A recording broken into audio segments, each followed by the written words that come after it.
back from the Eradicator.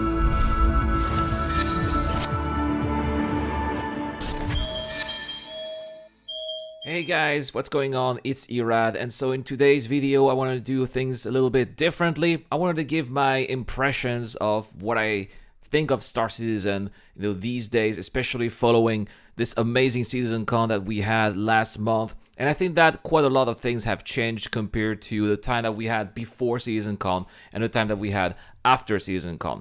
And the first thing that I noticed is that there is much more enthusiasm about Star Citizen these days. It is so refreshing to see that a lot of old faces are coming back. We are getting definitely a lot more viewers as far as I'm concerned, as far as current creators are concerned as well. So it seems that this game is really starting to bring more traction because of everything that was shown during the Citizencon event and all of the progress that seemed to have been made and displayed there.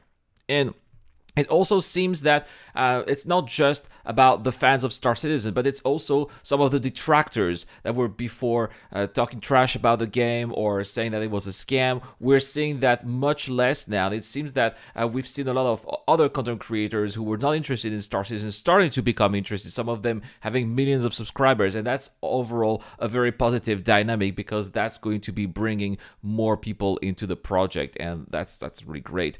It also seems that Cloud Imperial games are much more confident than what they used to be before, especially that they have shown some of the progress that they have done, things that were behind the scene, things that we had never seen before that they were working on for years. We know that they were working on FONA for years, for example, or destructible environments, but all of these were hidden features. We've seen all of that in the Star Engine demo. They seem to be appropriating themselves the engine as well, which is wonderful after all the battles and the legal turmoil that used to happen over the past couple of years. So again, we are seeing a company here that seems to be much more confident in its own product, and I think that it's also having a very positive effect on the community. And it's not just that, they're not just being positive on their own product, they're also starting to become confident on dates that they are giving as well. A lot of that what we've seen in the Citizencon that you're seeing here in the footage behind, a lot of what was seen was actually said to be coming within the next 12 months. Of course, it's game development, so there are always going to be slipping in deadlines. We all know that, but it's pretty fair to say that we can be confident that quite a fair share of what we saw in that presentation is still going to make it in the next 12 months, or at least it seemed pretty fleshed out according to a lot of people and according to what we saw. Also, since Citizencon, a ton of content has dropped into our hands, and it's not just into the persistent universe, but it's also in the test universe, the PTUs, the ePTUs experimental universe, and also the preview channel with Pyro as well. We're starting already to see the start of the Squadron 42 features coming into Star Citizen. Okay, right now we're still hindered by the tech, which is still not there yet. We're going to talk about tech a little bit later in this video, but at least one of the experimental patches that we've had that are available to play right now does feature the new AI that was made for Squadron 42. I haven't had the chance to try it yet, but some people have. I've watched a couple of videos, and it is quite a challenge indeed. And it's actually, I think, the first time that we are really seeing some of that concrete work made for Squadron 42 being put into our hand, or at least some of that feature complete work that is being put into our hand. We've had tier 0s or tier 1s before, but all of that work has been reiterated